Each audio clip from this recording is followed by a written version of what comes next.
Good morning, Wednesday morning, heading now to Tel Aviv to meet a member of the Alibaba Group looking to invest capital in Israel. Not exactly sure how much I could talk about on camera, but if I can, I will. After that, I-24, then a goodbye party for Sarah Snow, and after that, I'm giving a talk at AIPAC tonight to a group of US-based politicians coming to Israel to hear about what's going on here, talk to them about Israeli tech. This is, I think, the probably 6th or 7th time I'm doing this with AIPAC. Always a fun evening with good food. So it's a pretty chill, but a great day. Here we go.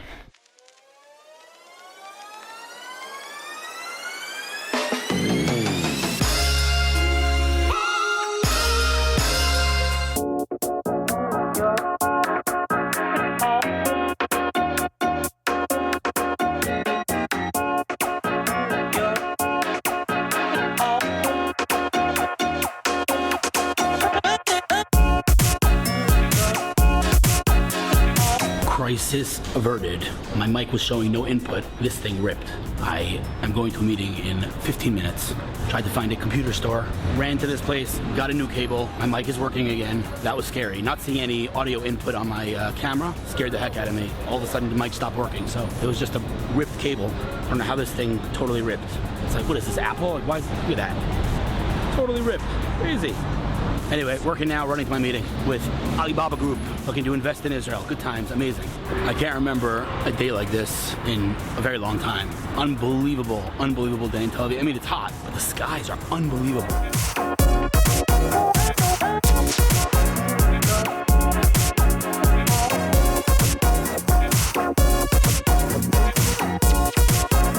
One of the many advantages of eating in Mitos like every day, Mitos is like my office away from my office, where I meet startups every day. One of the many advantages, besides the food, which is outrageous, is that the other day I forgot my jacket there. Got home and I'm like, where's my jacket? So I called the manager, who basically like family by now, and she has it waiting for me. I mean, I guess that would have been the case in any restaurant, but you know, she knows me by name, she takes care of me, hooks me up when I come. Besides the fact that it's an amazing restaurant, so you should go check it out when you're in Tel Aviv. Mitos is up there, definitely up there. Amazing place. Food is outrageous.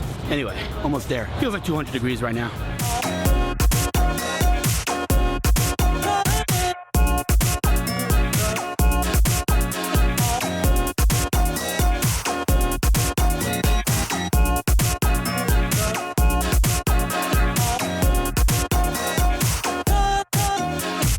First of all, most importantly, how was that steak? That was awesome. Seriously, that was one of the best I've ever had. I'm so happy to hear that. Love it. Okay, so, you know, I'm usually a lot less aggressive with people when I ask them to come on camera, but with you, I was like, you're getting on camera. Because honestly, you literally, I would say, both, you do the best job illustrating my narrative to the world. What do I mean by that? Those are big words. What do I mean by that? What I mean is as follows. What do I tell people when I go speaking around the world about Israeli tech? I say there is something outrageous going on in Israel. And I say, you know, the fact that, you know, these big VCs are in Israel, the fact that Google's in Israel building core elements of Android, and all these people are, you know, there's something going on. And then I meet this guy representing frickin' Alibaba to invest in the world. And you guys don't have a man on the ground in Silicon Valley. You don't have a man on the ground in the UK. You have a man on the ground in Tel Aviv. For 2 months, you're here to invest. And I said to you, why Israel? And what did you say to me? Because deep tech. This is where it all goes down. That is amazing to me. That's my whole introduction. Who are you? So I am Riddhiman Das. I am now working on corporate venture capital in Tel Aviv, for AntFinancial in Tel Aviv. My focus is non-China technology investments and acquisitions for AntFinancial. AntFinancial operates Alipay. Alipay is the world's largest mobile wallet, and there's a slew of other services in wealth management, insurance, and lending. Okay, so let me slow you down a little bit. Your brain works at like 100 miles an hour. For us normal people, what is going on with my camera? Hold on, let me get a better angle here. Give me a minute. For us normal people whose brains operate after we have a like cow and a half on our plate, a little slower. You showed me a slide that like quite literally blew my mind, because you know people know Alibaba's big. Everyone knows Alibaba's big, but I don't think anyone understands how big Alibaba is. You know, just last week we talked about Apple reaching $1 trillion. Sorry, we just broke a glass on camera. Look at that. So hold on one second. That was like the most dramatic thing that's ever happened on my vlog ever. Okay. All right. So you showed me the let's call it the Alibaba universe. The ecosystem, right? The ecosystem, better word. And you guys are, when I say you guys, Alibaba is, I mean, you're there. Like, we're talking like each one of the units, let's call it, it's like hundreds and hundreds of billions of dollars. Give me like just the high 10,000 foot. What are the different units that you showed? I think there were 5, 6 of them. What were they? Sure. So Alibaba thinks of itself as a family of companies, right? So the husband is Alibaba e-commerce, and the wife is AntFinancial. Sorry, guys. Sorry. Apologize. Yeah. And then there's a couple of other business units and companies. So obviously Alibaba, as most people know it, is the e-commerce arm, right, which operates Tmall, Taobao, AliExpress, Alibaba, and a bunch of other e-commerce properties. Right. AntFinancial is the sort of the wife. It operates Alipay, AntFortune, and a bunch of these other services. Very poetic of you. I know. Centered around finance.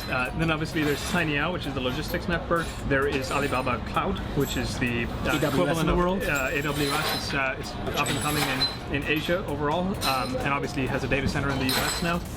And then there's a bunch of auxiliary services. UC Browser is the most popular browser, for example, in India and Indonesia. There's Youku, which is the Chinese YouTube. There is Alibaba Pictures. Unbelievable. Right. Just unbelievable. A bunch of others. Okay, so Ant Capital it's called? AntFinancial. AntFinancial, sorry. That falls under which one of those? AntFinancial is its own company. Its main product is Alipay, and then we have a bunch of others. Got it. Okay, so AntFinancial gave you a mandate to invest outside of China and sent you to Israel for 2 months. Right. That is like, I'm sorry, that just makes me so profoundly happy that you're here, you know? So, all right, what are you looking for in Israel? If there's an entrepreneur or investors that are watching, and they are, what's your pitch? Hit me. Sure. So AntFinancial obviously is a deep tech company, right? Even our basic financial services are powered by very, very heavy technology, whether it is in cybersecurity or blockchain or AI or a whole slew of services. So specifically, I'm here because Israel is a known tech leader in deep tech, right? Say that again. Say that. Israel is one of the world's best known. My uncle, whenever someone gives him a compliment, he goes, "What'd you say?" So he repeats it. He goes, "Oh, I heard you the first time. I just wanted to hear you say it again." Right. And so there are 5 focus areas that specifically I'm looking for. The biggest one is blockchain. Within the blockchain, I'm interested in underlying deep technology that makes the blockchain perform better, make it more secure, and things like that. You're not looking to invest in the new cryptocurrency. It's blockchain. Right. Got it. It's blockchain. So things like new consensus algorithms, zero knowledge proofs, new ways to do virtual machines and secure execution, formal methods, all that kind of stuff. Okay, so that's blockchain. Right. So the second one is AI, which is where I'm looking for conversational agents, natural language processing, things like that, entity disambiguation. Security is twofold. One is financial and risk-based security, right? And the other kind is cybersecurity. Obviously, Israel is the capital of the world in cybersecurity. And again. And then there's IoT, which is financial IoT, all things financial IoT. Amazing. And the last one is computing, which is really, AntFinancial has its own financial cloud, which operates very much like an AWS for financial services, and so things that bolster that, like LLVM and incredible. Okay, so those are the verticals of technology you're looking at. What stage are you looking at, and B, what type of checks are you looking to write? Sure. We're typically ideally positioned to be a Series B investor. We'll probably do a late Series A or a Series C as well. Right. We're writing anywhere from $2 to $50 million checks. 2 to 50? 2 to 50. That's quite a range. Right. Amazing. So here's the thing. I don't even need to say this. It obviously goes without saying that, you know, even if you take 2 cents from Alibaba, like the money is nothing compared to what Alibaba could do for you, for your business. So, you know, any Israeli startup obviously would dream of raising capital from Alibaba, and I would imagine that as a result of this video and this lunch, you'll be getting quite a few investor decks in your inbox. But it's very important to define. You're talking, you know, not seed, not A. You're talking mature, relatively mature companies, not growth, but, you know, late A, Series B companies. And from a technology perspective, if they're sort of production ready in 6 months and wanting to explore the Asian market, that's sort of what's interesting as well. Got it. Okay, and in addition to, thank you, here's our leftovers. While you're here for the next 2 months, in addition to obviously seeing deal flow, what would you say are your other quote-unquote agendas? What else do you want to accomplish in the next 2 months? Sure. I want to really get to know the Israeli ecosystem. I want to meet with entrepreneurs, startups, VCs, investors, just people doing innovative things in the area. I'm going to go out on a limb and say you met with the right person. Again, I told you before, like, you let me know to slow down because you're going to get a lot of, there's some names that popped into my head, with the VCs, the things that you're looking at there. every single one of those verticals that you mentioned has pretty much a leading VC in that space. And so, we threw out some names, but, like I said, whether it's the strategic VCs of the world, the Lightspeeds, the Excels, the Bessemers, all those guys are all in Israel, but also the leading Israeli VCs like, Pitango and Viola. You met Aleph, I know, and many, many, many others. So I'm going to hopefully make some good intros for you. But at the end of the day, I'll just tell you one thing, and you can pass this back to Jack at home. Pass this back to Jack. Pick up the phone. I'm just telling you one thing.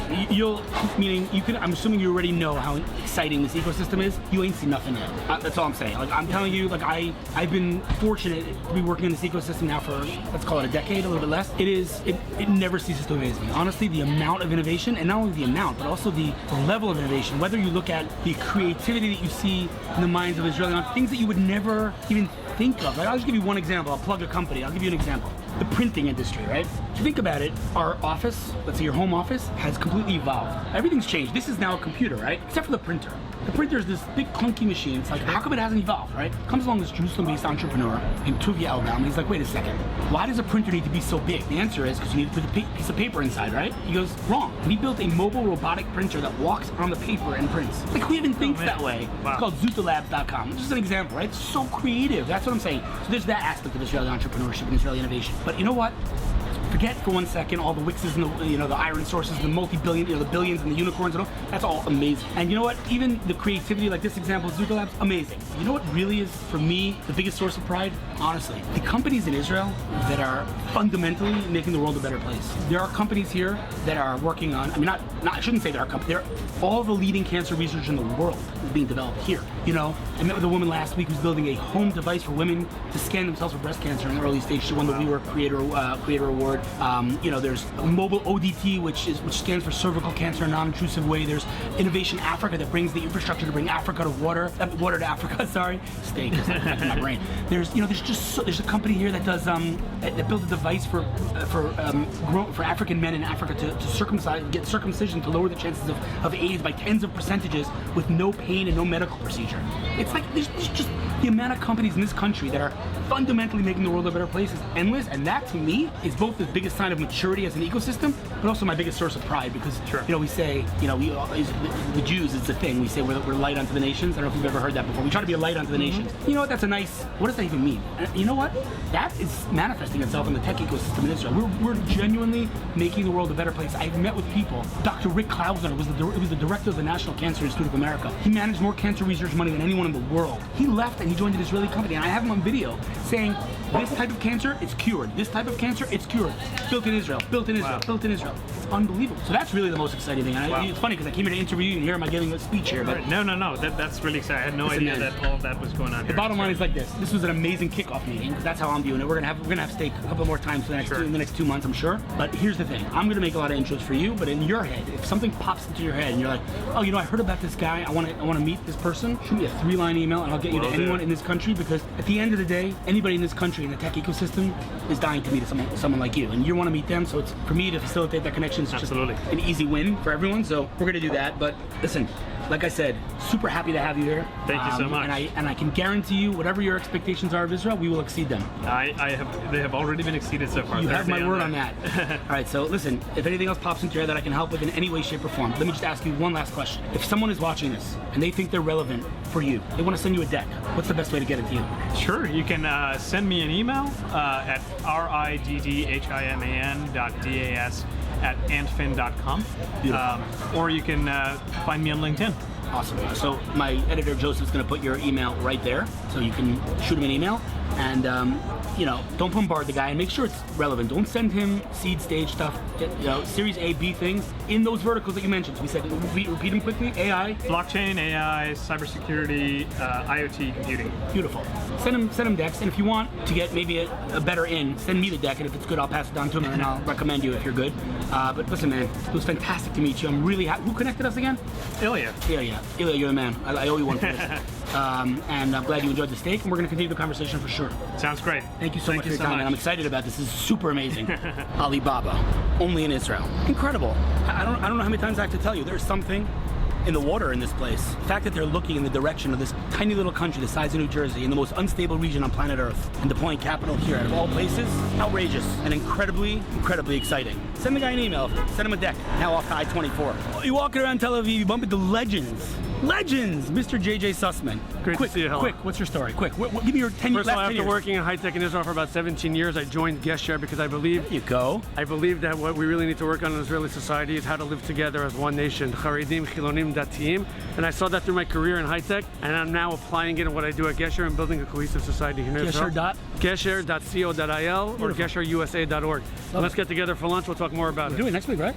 2 weeks? Last week in August. Okay, but more importantly, what's your background real quick? I know you're going to a meeting, but quickly, what's your background? Where did you work in the last 10 years? I worked at incredible firms like Jerusalem Global with Shlomo Kalish, and Israel Seed Partners with John Medved, Michael Eisenberg, Alan Feld, and Neil Cohen, all legends. Wow. I worked at SanDisk with Dov Moran and Ari Murgi, and then I worked at a startup with Ari Murgi again and Jeff Kupiecki, all legends in my mind. That this morning, Facebook showed me the memory of us meeting with Jeff at Gems. What did Jeff say? What did Jeff say about email in that meeting? Huh? He believed in email. You didn't believe in email. Who's right? It's a true story. And then I saw you met up with my friends from Volkswagen, with Peter Harris and his team. And you introduced me to I introduced you to Peter, and they're doing great stuff here at the Volkswagen team. And most importantly, you're at Crave last night. Who do you bump into? I saw some guy comes over to me and says, "You look very familiar." I said, "JJ Sussman." I said, "What's your name?" He said, "Tells me his name." I said, "This is my line wherever I go.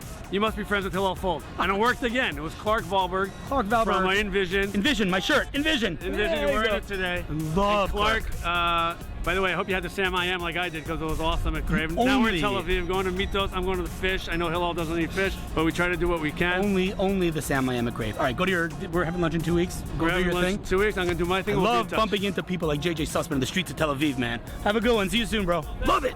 Made it to Jaffa. 15 minutes going live on I-24 News.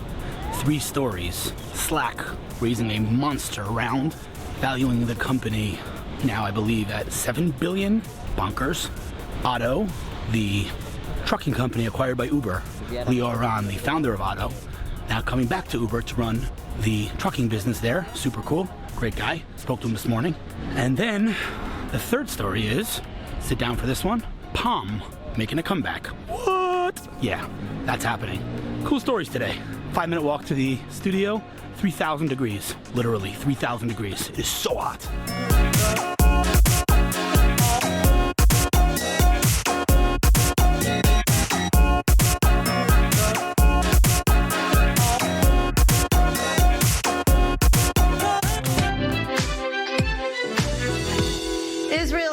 Co-founder returning to start a freight service, this plus more from Hillel Fuld. Hello, I missed you. Terribly, I missed you terribly. Did you miss me? Were you longing for me? Of course. Uber, which is so, it just didn't cross my mind since there's no Uber here that the founder was Israeli, and I used it in the States. Let me just correct you if I may. Please do. He's a founder of a company that was acquired by Uber, Otto. I got it, okay. A trucking company that Uber acquired, and now he left Uber and he came back, and he's coming back now to Uber to run the trucking business within Uber. He's not actually a co-founder of Uber. So Lior is Israeli, as you said, and really great guy, I must say. So I'm actually going to give you a direct quote. Breaking news. I spoke to him this morning, actually. Straight from the horse's mouth. I told him alleged. There you go. I spoke to Lior this morning. I told him I'm speaking about you today on I-24, and he said, excited to be back. Super important problem to solve. Explosive growth, unlimited potential, and a great team with Dara, the CEO of Uber. Hope all is well.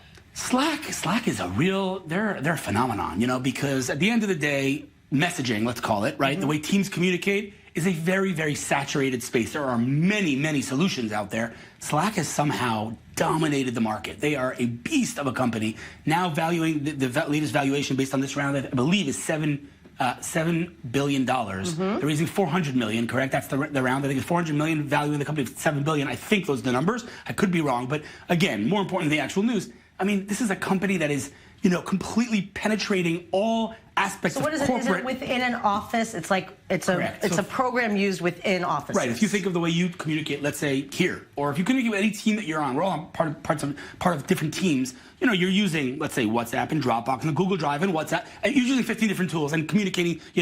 Just think of conference calling, right? How broken of a process it is. So Slack is kind of the entire end-to-end process of team communication in one place. So, I mean, at the end of the day, at the time, it was Nokia, it was Palm. These companies, they dominate. BlackBerry, they dominated, right? So BlackBerry is I'm not going to say they made a comeback. They're still here. Nokia is still here. All different owners and such. And same thing with Palm. Different owners, they were acquired. But at the end of the day, right now, there are, beyond rumors, we see actual devices that are going to be launched in the near future. The device that now kind of the news is talking about is not a flagship. It's not a high-end device.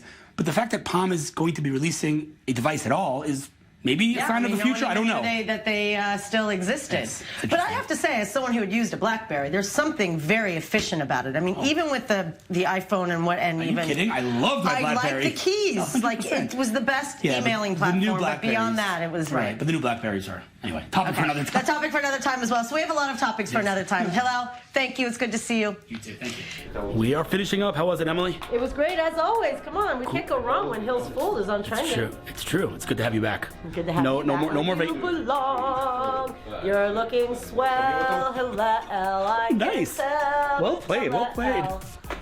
All right, I'm being kicked out of the studio. See you next week, Emily. No. The one and only Pika. What's up? Hey, what's up? How keep me up in August? Only with Hillel's new stuff. It is freaking hot out there, man. It is so hot out there. I know. Who are you? Who I am? I am the one with the many hats. True. You know, talk about innovation, talk about fashion tech, Talk about TV. Talk about bringing it all on TV, you on go. trending. But what are you? What hat are you here with? The producer, right? The producer. Producer, yes. I-24. Yes. The one, that's correct. basically the boss here. Run the show. Well, someone has to do the job, right? There you go. It's a dirty. What's the expression? It's a dirty job. Someone's got to do it, or Someone has to. something like that. I don't know. Someone has to run. Very it. low energy today. We got to up your energy. Need some Red Bull? I know, but I have you, Oh, so that's you know, right. this is why I can rely on you. There you go. That's We what it balance each other out. Of course, I love it. absolutely. All right. See you next Wednesday. Yes. That went well. It was relatively cool in the studio. Walk outside. I've been walking for 30 seconds and I'm dripping sweat. Man, I cannot wait for the winter. That's all I'm saying. Now heading to a party for Sarah Snow and then the AIPAC dinner talking about Israeli tech. Wow, I am running super duper late. I'm going to speak to a congressional delegation at an AIPAC dinner and at a meat kitchen right here behind me. I thought I knew all the good meat kosher restaurants in Tel Aviv. Apparently I was wrong. I'm not sure how they're going to view this camera that I'm walking around with, but you know, the life of a vlogger now. I mean, you know, I gotta try. Chances are I won't be able to turn it on, but I'm gonna bring it in. We'll see what happens. Let's hope for air conditioning. It looks like we're sitting outside, and that is never good in Tel Aviv. It is freaking hot. Meat kitchen right here. And I'm the first one here. I was all nervous I wasn't gonna make it. Pretty. And good lighting too. Look at that lighting. Woo! Got a light here. Anyway, chances are I will not be able to record this because, you know, they're kind of important people, but I am glad to be here first. I'm here waiting for the AIPAC delegation to come. They're a half an hour late. Becky, you're in big trouble. And this highly intelligent looking woman walks in with those glasses and I'm like, all right, I gotta get you on camera because you clearly are very smart and a lot smarter than me. No, okay. Now, jokes aside, there are a lot, you know, there's a lot of different verticals in Israel that Israel dominates in. One of them is robotics. And we're becoming somewhat of a superpower, just like every other vertical of technology. The lighting's very bad in here. I apologize. What are you gonna do? Don't miss an opportunity to interview someone very interesting. Anyway, long story short, you walk in, I ask you, what do you do? You work at a company called? Intuition Robotics. Intuition Robotics. What do you do there? Listen to this. I'm a gerontechnologist, which basically means I'm a gerontologist with an expertise in tech.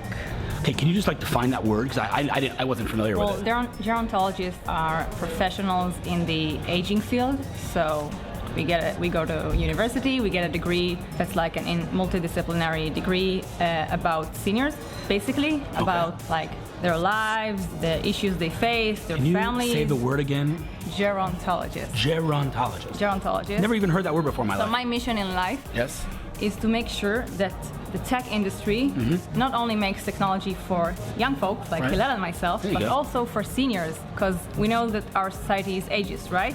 The tech industry is much more ageist. We've been spending decades making technology by younger adults for younger adults. Good. You are good. Thank you. Very good. So when my grandmother, she wants to WhatsApp, right? She wants to be part of the family conversation. Wants to be hip. Yeah, she wants to be hip. She wants to be cool with her senior friends. Cool glasses. Cool glasses. She's very cool, my grandmother. Oh yeah? Yeah, she's a movie star. I'm not joking. I'll send you. Really a movie star? A short movie star. Cool. Okay, yeah, go on. Anyways, she gets a smartphone. She wants to WhatsApp, but it's so difficult for her because the smartphone wasn't designed for her. Not optimized. It wasn't designed like this tiny screen with these tiny buttons. It wasn't designed for seniors. Right. So Love my it. grandmother needs to call me every time she wants to get It's okay. We're all a picture I night. sent her on WhatsApp. Okay, so let me, for the sake of, because they're probably coming in a minute, and the food looks really good, actually. Okay. What does Intuition Robotics do? We are working on LEQ, which is the first social robot for the older adults. Social robot for the elderly. Older adults. Older adults. It's meant to keep them active and engaged. It's designed to help them connect Awesome. with family members better, to bridge the digital divide. Sounds super cool. Super cool, voice activated, intuitive. Intuitionrobotics.com, right? I would imagine. Yeah.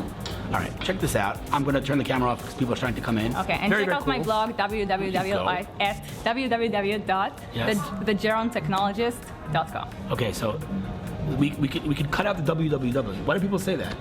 Think about it. You don't need www. We used to. I know, but we're not 90.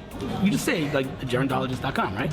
Anyway, I check like out our this blog. guy. Okay, we're gonna have coffee soon. That's how business gets done in Tel Aviv. We're gonna have a cup of coffee, but I'm happy we got to meet. I didn't even know you were. I didn't know. Like I heard the names of the companies. I didn't know you. Are you in MobileODT? Okay, you know MobileODT? No. Oh, you're just gonna blow your mind. Anyway, it's great to meet you. We're gonna continue the conversation over coffee soon. Okay. Cool. Thanks. 11 p.m. Finally made it home. Going to crash because I'm exhausted. And tomorrow, bright and early, back to Tel Aviv. See you then.